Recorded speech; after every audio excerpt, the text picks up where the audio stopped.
안녕하세요. 드론드론 이걸제 민속이야기 35화. 둘의 이야기로는 14번째고요. 여름둘에 먹는 날 3번째. 여름둘에 먹는 날 얘기는 오늘 끝나겠죠.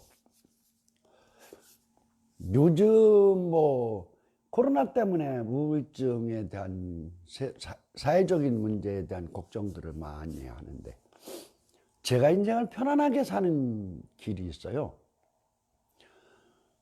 중요한 일은 머릿속에 넣지 않는다. 중요하지 않은 일은 저는 사실 솔직히 고백하건데, 핸드폰 나오기 전에 저희 집 전화번호를 114로 2번 물어본 경험이 있습니다. 가벼운 건 잃어버리고 털고 살죠. 두 번째는 거짓말 않는 거예요. 자신 없는 것을 아는 척 해놓으면 나중에 가서는 굉장히 그게 어렵게 되더라고요. 살아보니까 그래요. 그래서 저는 제가 자신 있는 거, 그리고 남을 속이는 일 안 하니까 굉장히 편하다는 걸 깨닫고 그렇게 살아요. 근데 제일 중요한 한 가지가 있죠. 다른 사람이 나보다 앞서가는 사람을 쳐다보지 말고 공부는 앞서가는 사람을 보고 하는데, 살아가는 건 나보다 어려운 사람 보고 사는 게 편하더라고요. 그렇게 편안하게 사는 것이 이런 때에 넘어가는 길이 아닌가 싶어서 객적은 이야기로 시작합니다. 글쎄요, 참 재미난 질문을 받았어요. 이렇게 연관돼서 질문이 들어온다는 것을 저도 참 깜짝 놀랐는데, 어떤 분이 이렇게 묻더라고요. 둘의 선소리꾼은 어떤 대우를 했느냐, 동네에서. 그리고 품하고 연결돼서 좌상하고 공원은 어떤 대우를 했느냐, 품을 어떻게 계산했느냐, 그렇게 묻는데 깜짝 놀랐어요. 그렇죠. 이런 이야기들이 오는 게 저한테 참 기쁜 일이에요. 그 부분은 좀 솔직히 고백하면, 이 부분을 구체적으로 질문하는 질문사항이 제가 둘의 조사에 기본조사표에 없었어요. 근데 지나가는 말로 묻고 하다가 이걸 알게 됐죠. 그리고 또 이제 여러 번 그 후에 이제 질문을 해봤는데, 쉽게 말하면 둘에 따라 다릅니다. 선소리꾼요, 보통은요, 선소리꾼은 힘들게 소리한다고 그래갖고 하루 나와서 소리하면 2품 쳐줍니다. 그게 보통이에요. 많아요, 그게. 그런데 다 그러냐? 그것도 아닙니다. 1품만 쳐주는 동네도 있고요. 그리고요, 아예요, 무보수로 하는 동네들도 있어요. 소리꾼은 자기가 난 나와서 즐기고 잘했으니까 안 받겠어, 이거죠. 그래서 이제 품을 안 하는 동네도 있고요. 3품 따져주는 동네도 있어요. 좌상요, 좌상은 고정매가 있습니다. 무슨 얘기냐고요? 그러니까 한 해 여름 지나가고 나면 짤 한 말, 한 말 반 해서 그 좌상목은 따로 떼어서 매년 똑같이 줘요. 그게 제일 많아요. 그리고요, 그런데 좌상도 무료가 있습니다. 보통 시골 마을에서 논 20마지기, 한섬지기가 부자의 기준이에요. 한섬지기 넘으면 부자. 이제 10마지기에서 20마지기 사이는 중농, 그 아래는 이제 가난한 사람들, 이렇게 되는데, 20마지기를 넘는 사람일 경우에 그 좌상이 무료 봉사도 합니다. 그렇게 해서 어떤 마을들은 아예 좌상이 명예직이라서 부자 농사꾼들이, 이제 대농이죠. 농사꾼들이 이제 독점하는 나쁜 전례가 되기도 하지만, 하여튼 그런 동네도 있어요. 공원은요, 기록하죠. 쌀 받아야죠. 그래서 머리를 써요. 그래서 대개 장정 2품 출력 인정해주고요. 3품 해주는 데도 있어요. 공원은 1품 쳐주는 동네는 못 봤습니다. 그러니까 이것도 이제 그런 형태로 갔다는 거죠. 여름둘에 먹는 날, 오늘은요, 여름둘의 민속에 대한 이야기를 좀 말씀드린다고 그랬죠. 민속. 많이는 못할 것 같고요. 서너 동네 거 특이한 것들을 준비를 했습니다. 첫 번째 소개하고 싶은 데는요, 공주가 아니고 논산시 노성면 노성둘의 풍경이에요. 사실 노성면도 옛날에는 그랬을 거예요. 마을 간에 많이 차이가 났을 거예요. 근데 이 노성 두레풍장은 어디냐면은 면소재지입니다. 면소재지 두레풍장이에요. 이 풍장은 독특했습니다. 여름뚜레 먹는 날의 문화 자체가 다른 마을들하고 좀 달랐고요. 좋았어요. 제가 두레를 갖고 어디 가서 강의를 몇 번 한 적이 있는데 가장 자랑스럽게 충청권에서 두레를 자랑하면 노성뚜레로 했어요. 공주뚜레를 갖고 안 하고. 그만큼 좋았어요. 이게 어떤 형태냐면 그 공주에서 논산 가는 길이죠. 계룡면 그리고 노성면, 상월면 이쪽 내려가는 길이 두레가 전체로 셉니다. 그러니까 마을로 따지면 계룡 하대에서부터 경천, 유평리 그 공주권 아주 셌고요. 그 다음에 이제 노성, 상월 이렇게 내려가면 다 셌는데 그 흐름도 농악의 가락도 비슷해요. 그러면서 세분적인 가락이 아주 차이가 나는데 노성뚜레 풍장은요, 제가 보는 기준이었지만 저는 이분들하고 참 많은 공연하는 현장에도 들어갔었고 무형문화재를 받으려고 노력할 때에 같이 했던 경험이 있는데 이분들 가락의 최고의 멋은 빠른 가락이 아니고 여유 있는 가락이었어요. 공연판화 했어요, 나중에는. 그런데도 그거를 굉장히 여유롭게 했어요. 판이 독특했는데요. 소리판이 많았어요. 이건 아주 중요한 겁니다. 농악이 두드리기만 하는 게 아니라 뭐예요? 노래와 섞여서 노는 거죠.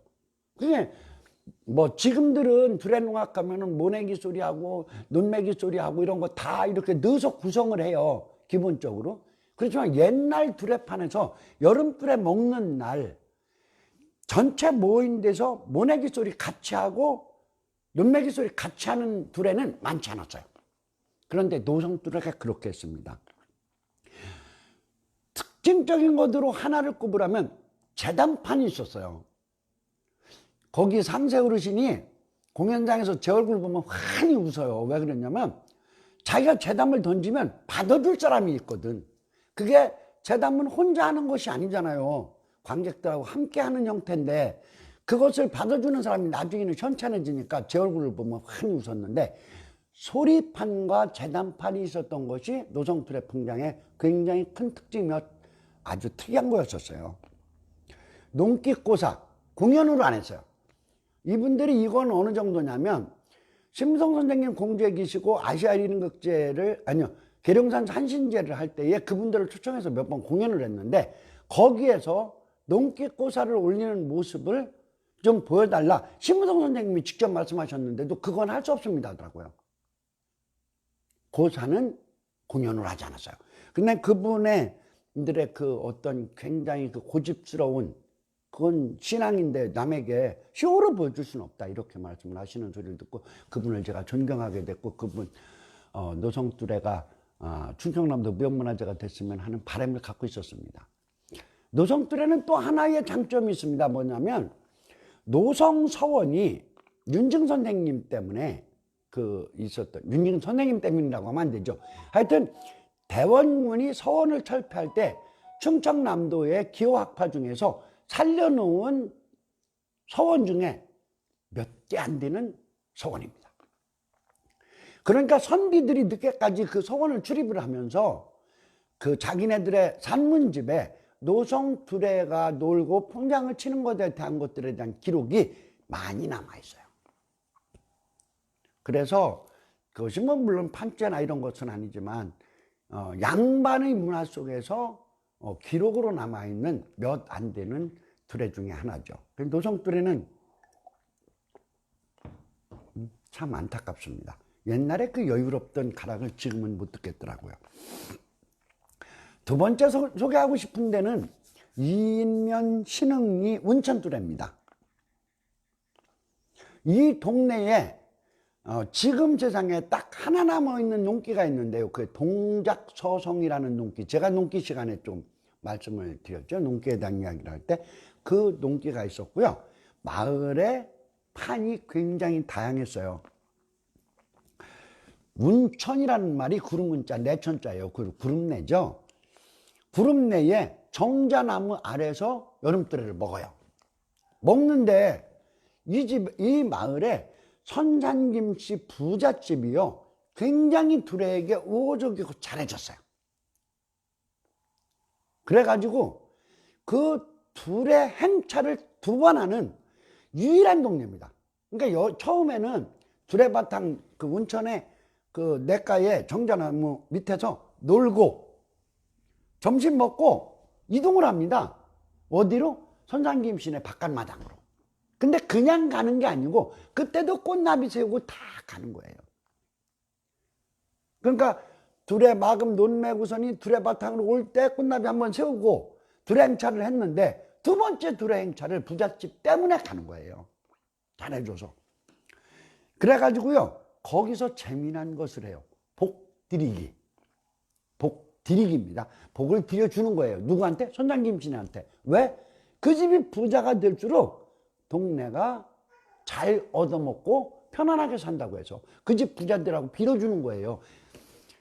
글쎄요, 빈부의 격차가 심했던 시절에 서로에 대해서 이런 문화를 갖고 있다는 것이 빛나는 겁니다.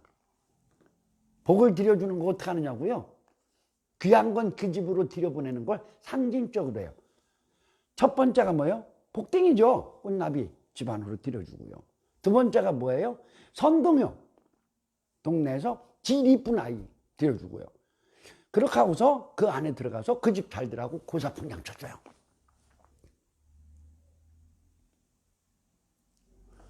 그런데 이 동네 이걸로 끝이지 않아요. 그 마당에서 그걸 끝나고 나면 소리판이 벌어지고 초청예술인의 공연이 되었던 드문 동네 중에 하나예요. 그 동네에는 최정목, 김봉식이라는 2분의 소리꾼이 계셨는데 쌍벽을 이루었던 것 같아요. 근데 그 사람들 둘이 문화재입니다. 뭘로? 그냥 동네에서 불러주는 이름이 문화재예요. 박동진 선생님이나 해서 인간문화재 소리 터지고 나서는 동네에서 그 사람들을 그냥 문화재라고 불러줄 만큼 노래를 잘했는데, 이분들이 서로 문화재 1호, 2호를 동네에서 다투는 거예요. 그러니까 어때요? 소리판이 벌어지는 거죠. 그걸로 안 끝나요. 이 동네에서 유일하게 하나를 외부에 초청 공연을 한다는 게 누구냐면, 그분 성함이 임성수 씨라고 탄천면 대학립 분이신데요. 이분이 해적쟁이에요. 해적쟁이는 공주에서 무슨 말이냐면 해금을 연주하며 스스로 노래하고 만담하고 옛날 얘기책처럼 꾸며서 이야기해주는 종합예술인이에요. 이 임성수 씨라는 분은 어느 정도 유명했냐면 깽깽이 하나로 대학리 들판 전체를 다 샀다. 부자로 못 살았는데 소문이 그렇게 난 거죠. 이분이 예술을 체록할 때 제일 인상 깊게 들었던 말, 그게 뭐냐면 그분 상여소리로 깽깽이를 상여소리하고 같이 하면 사람들이 다 울어. 그래, 먼저 울려놓고 시작해. 옛날 가난 쪽에서 한이 많던 사람들에게 스트레스를 거꾸로 풀어주는 것이 눈물로 해주고 나서 점점 부르는 거예요. 창부타령, 공주제죠. 편안하게 부르는 청부타령에 뭐 아리랑에 이런 것들을 하는데 즉흥적으로 장화홍련전에 한 대목을 갖다 넣기도 하고 심청전에 한 대목을 갖다 넣기도 하고 이야기로, 그분 판소리는 못했던 것 같아요, 해서 연주를 하던 해적쟁이 임성수 씨라는 분이 유명했는데, 그분을 모셔다가 1960년대는요 매년 왔대요. 매년 와서 거기서 공연을 해주는 거예요. 제가 임성수 씨에 대한 이야기를 처음 들은 거는요, 그 김갑순의 그 마지막 집사에게 간단하게 들었었는데 뭐 전 건성으로 넘어갔어요. 그랬는데 2번째 얘기, 임성수 씨에 대한 이야기를 단천에서 들은 게 아니라 인문 실흥리에서 듣습니다. 그분에 대해서 얘기를 하면서 할머니들이 그냥 눈물을 찔끔거릴 만큼 그분에 대한 이야기를 해서 이건 특별한 예술이었구나, 그런 생각을 해서 그분에 대한 조사를 했죠. 그분의 자식을 못 주셔서 양자를 드렸는데 그 양아드님은 그 지금도 탄천면 대학리를 지키고 사시고요. 그러니까 다른 동네가 하던 형태에서 많이 벗어난 거예요. 이 정도 되면. 두 가지 의미가 있는 거죠. 둘의 재원이 넉넉했다. 선생김 씨의 부자들 때문에. 부자가 잘해줘서. 그리고 뭐예요? 사람들의 마음의 여유가 있었다. 그것이 공주시 이인면 신흥리의 운천두레입니다. 세 번째, 공주시 유구 신영리 새마을두레. 여기는 제가 좀 제목을 붙여놔 버렸어요. 이거 동네에서는 그렇게 안 불렀는데, 두레매기 춤판. 그렇게 부를 만큼 춤을 많이 춘 동네예요, 이 동네는. 근데 요것이 가능하도록 만들었던 잔인한 사연이 하나 있어요. 그 새마을 앞의 동네가 안에 들어가면 삼태미처럼 쭉 하고 아주 이쁜 동네가 있어요. 거쳐 잘 안 보이고 큰 길에서 멀고. 그 여든이라는 동네거든요. 그 여든이는요, 왜 여든이냐면 양반이 고래등 같은 기와집 80채를 짓고 산다고 해서 여든이에요. 글쎄요, 진짜 여든채가 있었을지는 모르겠어요. 그렇지만 동네 사람들은 그걸 굳게 믿고 있어요. 지금도 한옥 기와집이, 옛날 기와집이 좀 많습니다, 그 동네에. 근데 이 동네에 두레가요, 양반들한테 쳐서 아무것도 못했던, 공주에서는 최고로 빈약했던 두레입니다. 제일 중요한 게 뭐 때문에 그렇게 되느냐면, 통장을 못 치게 하는 거예요, 양반들이. 선비들이 글 읽는데 방해된다, 그게 명분인데, 그렇게 말하자는 게 자기들에 대한 거잖아. 어른들에 대한 거. 그러니까 뭐라고 하냐면, 자식들이 글 공부하는데 방해된다고 풍물을 못 치게 하는 거예요. 그리고 못 쳤어요, 그 동네는. 실제 농악 악기도 없었고 농기도 못 쳤고 끝내. 부자들이 많으니까 그냥 먹고 사는 건, 옛날은 반대예요. 좀 동네 부자 있어서 찬밥이라도 얻어 먹을 수 있게 되면 하는데, 부잣집이 많으면 없는 사람들에 대한 인심은 좋아지는 겁니다. 그러니까 먹고 사는 건 문제가 없는데 놀고 하는 문화는 못하게 하는 거죠.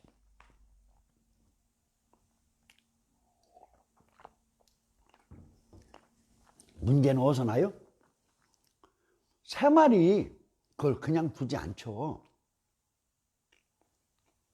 그 동네 두레 못 세운다고 농민들 깐보고 새마을 두레가 뭉치기만 하면 반대로 가는 거예요. 막 농악을 부지게 쳐대는 거야, 양반님들. 너희도 그렇게 해. 우리는 우리 동네에서 놀 테니까 해가지고 그 동네가 농악이 아주 성하게 됩니다. 아주 성하게 돼요. 그리고요, 두레바탕에 정자나무, 느티나무 정자가 20그루가를 심어놓은 아주 넓은 바탕이 있었는데, 지금도 그게 좀 남아있는데 거의 이제 폐유지처럼 돼 있지만, 그 두레 그 바탕에 느티나무는 열전어주 지금도 있어요. 그런 공간에서 노는데 그게 그 여든이 맞은편이에요. 딱 맞은편. 그런데요, 이분들의 여름불에 먹는 날 민속에서 가장 특징적인 것은 뭐냐면 춤이 많아요. 공주 최고라고 제가 표현을 했는데, 조사를 하면서는 풍장꾼들이요, 대부분요 춤사위를 넣어서 판재처럼 놀지 않아요. 그냥 치는 거, 다른 사람들이 춤추는 거죠, 두레꾼들이. 근데 이 동네는 두레풍장에 춤판이 있습니다. 몸짓으로. 그러니까 지금 개인놀이처럼 노는 거죠. 그리고요, 아주 기가 막히게도 깨끼춤판이 있어요. 깨끼춤판이 이게 어떻게 해서 거기 들어갔는지 모르겠어요. 공주에서는 깨끼춤 추는 동네가 인근에도 아무 데도 없습니다. 그 동네만 합니다. 근데 이 깨끼춤판이 두레 깨끼춤판하고 지금 현대적인 깨끼춤판은 많이 달랐어요. 옷을 여자처럼 입고 치마 팔랑거리고 하는데, 그 깨끼춤판이 나중에는 어떻게 되느냐면, 이 새마을두레의 깨끼춤판 때문에 공주 백제문화재의 유구 대표 풍장으로 뽑힙니다. 여기가 뽑혀가지고 그걸 막 현대적인 걸 막 더 배워가지고 넣어서 나와서 그 농악현원대에서 특기부의 장원상을 타기도 해요. 무동이 놀이가요, 산무동이를 시도했던 공주 유일의 둘레입니다. 공주 둘레는 먼저 시간에 말씀드렸죠. 단무동이권이에요, 여기는 다.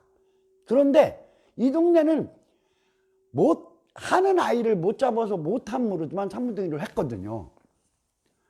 산무동이를 사람 위에 사람, 사람 위에 사람을 딱 채워서 노는 산무동이 판을 했는데, 그 놀이판에서 재미난 민속이 생깁니다. 신흥리가 부잣집에 복을 들여주는 것을 했다면 이 동네는 꽃받기를 해요. 그 무동이, 산무동이를 내리는 거죠. 옆에서 깨끼춤들을 추고 있으면 장정이 가서 어깨에서 어깨로 낮추어 밟고 내려오게 만들어주는 것. 그게 꽃받기예요.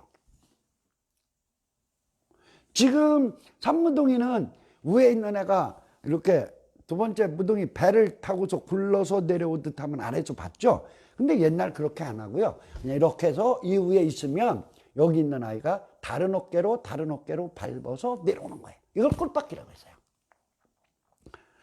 이 동네는 12발 상무를 반드시 돌렸습니다. 연습을 시켜서라도. 둘레가 12발 상무를 반드시 돌렸다고 말할 수 있는 동네들도 많지 않거든요. 그 다음에 팔벚꽃놀이를 했거든요. 그러니까 제가 벚꽃놀이가 거의 홀수로 간다고 했는데 이 동네는 짝수로 맞아서 해야 된다고 그래서 팔벚꽃놀이를 했어요. 그러니까 둘레판 자체가 이거는요 어느 정도 되냐면 이 정도 하려면 일주일 연습해서 이거 될까요? 어려울 거요. 왜 연습을 오래 해요? 오래 해도 돼요?